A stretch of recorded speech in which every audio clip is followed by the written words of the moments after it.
Assalamualaikum warahmatullahi wabarakatuh. Pemirsa televisi saluran 2, senang sekali saya Detalia Indriati bisa menjumpai Anda kembali di siaran Diklat Jarak Jauh Pusdiklat Tenaga Teknis Kementerian Agama Republik Indonesia. Pada episode kali ini, materi yang akan kita bahas adalah Lesson Study bersama Bapak Waryadi MPD. Beliau adalah Widya Suara Pusdiklat Tenaga Teknis Keagamaan Kementerian Agama. Selamat datang Pak Waryadi ya. Ya, terima kasih. Oke. Pak Waryadi, hari ini kita akan membahas mengenai lesson study ya Pak ya? Iya, betul. Bisa diceritakan sedikit Pak? Oke, terima kasih Mbak Beta. Lesson study itu yang perlu saya garis bawahi secara prinsip ya, bahwa lesson study itu bukan model pembelajaran. Tetapi lesson study adalah suatu model pembinaan terhadap profesi pendidik, dalam hal ini guru, ya, dalam rangka meningkatkan kualitas pembelajaran dan kualitas belajar siswa yang dilakukan secara kolaboratif dan berkesinambungan. Itu secara garis besar mengenai lesson study.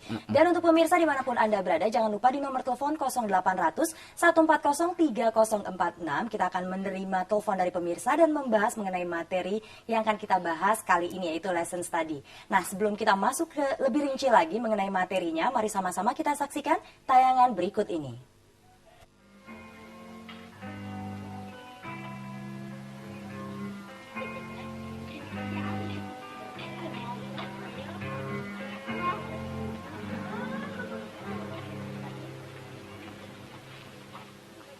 Anak-anak, dengarkan.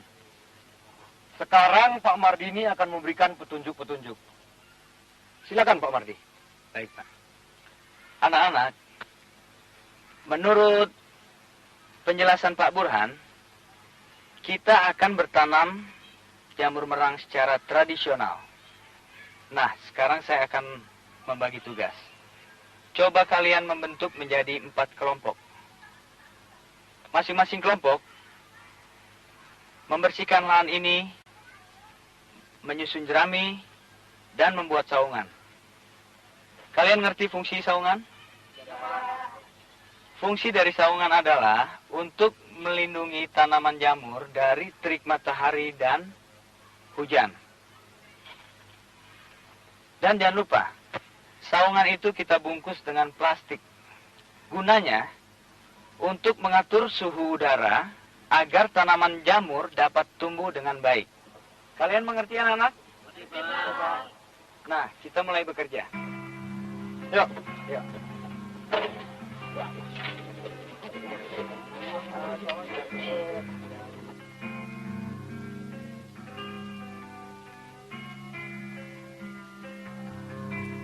Nah, itu tadi tayangan mengenai seorang guru yang memberikan instruksi kepada siswanya. Apakah itu yang dimaksud dengan lesson study, Pak Waryadi? Iya, pada dasarnya lesson study itu kan untuk meningkatkan kualitas pembelajaran. Nah, nanti yang diharapkan tuh hasil dari lesson study itu adalah seperti itu. Ya, hasil. Jadi guru bisa menerapkan pembelajaran sebagus mungkin sehingga anak bisa belajar dengan sebaik mungkin. Seperti tadi saya bilang, meningkatkan kualitas belajar siswa. Dan itu nanti pada akhirnya otomatis akan meningkatkan pula hasil belajar siswa. Gitu, Mbak. Oke, baik. Sekarang kita masuk saja ke materinya. Silakan, Pak. Oke, terima kasih. Sebelumnya, Assalamualaikum warahmatullahi wabarakatuh, para pemirsa. Pada pertemuan kali ini, kita membahas tentang materi lesson study. Akan kita bahas menjadi 4 bagian. Yang pertama adalah pengertian lesson study. Yang kedua adalah tahapan lesson study. Yang ketiga adalah langkah-langkah pelaksanaan lesson study. Dan yang keempat adalah dampak dari pelaksanaan lesson study. Baiklah, kita mulai ke yang pertama. Ya, apakah lesson study? Seperti di depan sudah saya utarakan, bahwa lesson study itu, saya garis besari lagi, bukan suatu model pembelajaran. Ini yang sering orang salah kaprah, istilahnya salah persepsi. Ya, lesson study adalah sebuah model pembinaan terhadap profesi pendidik, dalam hal ini guru. Sekali lagi saya jelaskan, ya, yang dilakukan dalam rangka untuk meningkatkan kualitas pembelajaran dan kualitas belajar siswa, yang dilaksanakan atau dilakukan secara kolaboratif dan berkesinambungan. Hmm. Iya. Nah, ada 3 ciri dari pelaksanaan lesson study. Yang pertama itu kolegalitas. Ya. Kolegalitas. Kolegalitas. Kemudian yang kedua, learning community, otomatis akan membentuk suatu kelompok pembelajaran, kelompok belajar. Dan yang ketiga adalah mutual learning. Mhm. Oke. Iya.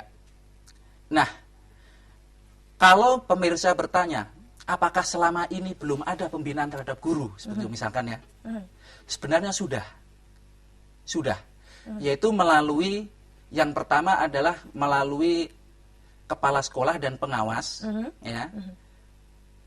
Yaitu biasanya di dalam pembelajaran itu ada yang namanya apa itu monitoring. Monitoring. Kemudian ada pula yang apa itu namanya? Ketika pengawas masuk ke kelas melakukan supervisi. Ya, supervisi.